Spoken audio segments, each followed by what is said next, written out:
All right, today we're going to talk about tune-ups and how they've changed over the years. Let's get into it. What is a tune-up and how has it changed, and should we be calling them tune-ups, and what was a tune-up and what is it today? So let's go way back in the time machine to the 60s, early 70s. We had distributors. We had points and condenser, set the timing. We had distributor cap, rotor, ignition rotor, spark plug wires, spark plugs. We had carburetors. What were we doing on carburetors? We had a lot of tuning on the carburetors. We had air fuel mixtures. We had idle control. We had a kick-up control for when the AC kicked on, or we had a choke we had to set. I date myself a little bit here, but we used to have to pump the gas a little bit to get these things to start. It used to idle high, and it took a few minutes to get them to run right. I mean, we're going back from a little forward from the manual chokes, which I know were way back there. So we had a lot of stuff we were doing. We were tuning things. We were replacing parts, like cap, rotor, wires, plugs, air filter, fuel filter, things like that. And then we were also tuning. We were timing it. That's tuning. We were adjusting the carburetor. That's tuning. That's where tune-up came from, because we were able to tune the car to run right. Okay, so then we fast forward and we go, okay, what we get rid of. What do we get rid of first? Well, the first thing we got rid of points and condenser. We went with, I'm going normal stuff here. Some of you are going to comment that, oh, well, Volkswagen had fuel injection way back, and some of the Europeans had fuel injection way back. Some of the domestics, I think, had fuel injection way back. I get it, not common, very unusual, and that wasn't a modern fuel injection system. So let's just go with a normal timeline here, okay? I get the one-offs, and I understand. But we got rid of points and condenser. That's the first thing that went. We went with electronic ignition. And boy, the sky was falling for mechanics and technicians back then. Oh gosh, we're never going to be able to do anything on these things. It was the same thing. The only thing they did was take out points and condenser. Now you didn't have to replace that or adjust that at all. You didn't have to adjust the dwell. Everything was automatic, and you just set the timing. Okay, cool. And then we got rid of carburetors, and we went with fuel injection. So if we come into this vehicle has got throttle body fuel injection. Let's pop this lid off of this thing. So this has got a fuel injector in here, okay? And this is a throttle body. So similar to a carburetor, but no adjustments on it. So we went with throttle body fuel injection. Some of them had 2 fuel injectors, some of them single. And you couldn't adjust anything on this. There was nothing to do here. So, okay. The carburetor tuning's done, it's gone. The points and condenser, gone. We, in some vehicles, could still set timing. This one I'm not really sure about. This could be locked in, but we still have a distributor. Some of these you could still set the timing on. Some of them were locked in, and you didn't have to set the timing. You could just move it to get the top dead center correct. But we still had a cap, we still had rotor, we still had wires, we still had plugs. So we were still doing kind of a tune-up. We could still do fuel filter, we could still do air filter, we could still set the timing on a lot of them. We had cap, rotor, wires, plugs, but we weren't really tuning anymore. Maybe we were setting the timing, but not a lot of tuning with carburetors and things like that. So then we moved from this to a distributorless ignition.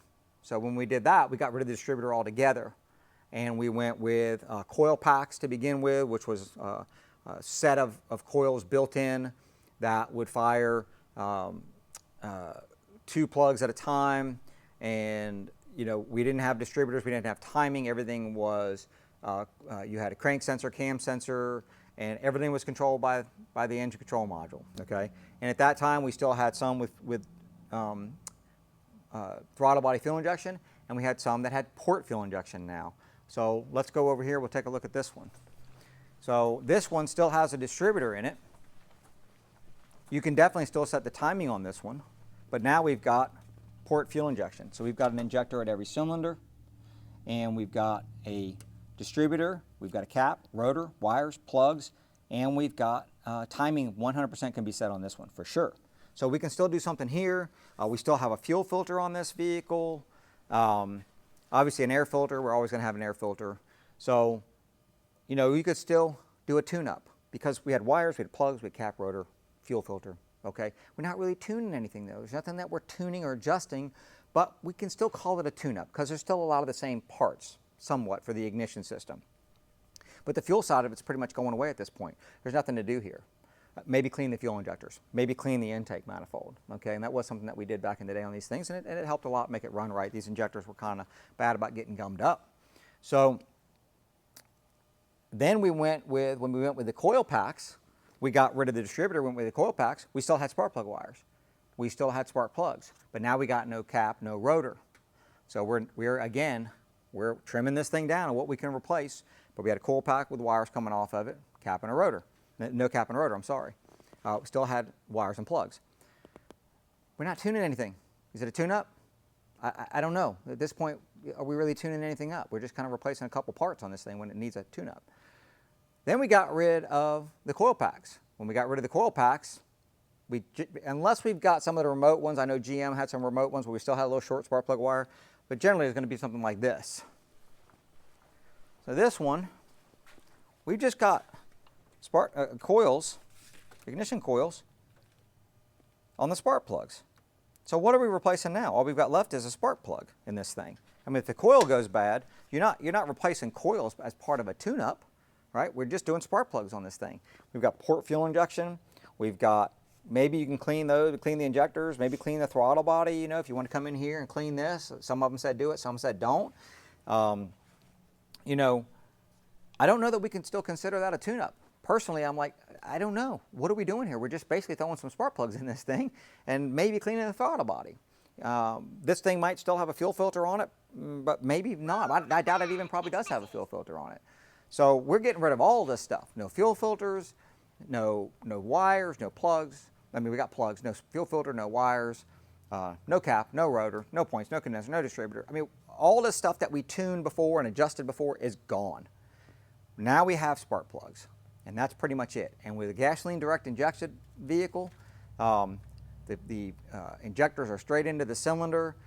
So, I mean, what are you going to do with that thing? All you're doing is putting spark plugs in that thing. Make sure you put the right spark plugs. Make sure you torque them properly. I mean, these are very important on these. The GDI engines are notorious for carbon buildup on the valves.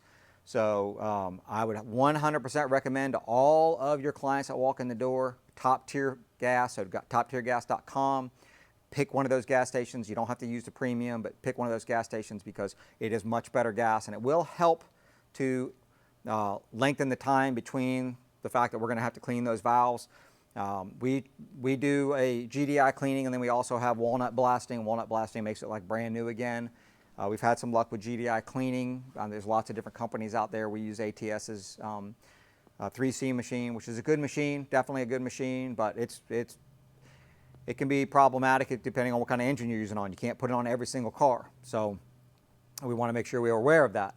100% recommended on something not like this, but something, domestic product or, Mazda, a lot of the Asians, except for like Hyundai and stuff like that, you don't use them on those. Don't want to use it on a Mercedes, don't use it on BMW, stuff like that. So for those, walnut blasting is your only way. Minis, notorious. So, but do we consider that a tune-up? No, I would consider that repair. We're pulling the intake off, we're walnut blasting valves. That's not a tune-up, okay? So for me, to just bring this thing kind of to a close here, what are we calling a tune-up? When somebody calls you up, and for those of you out there that are watching this video that are going, should I be calling the shop asking for a tune-up?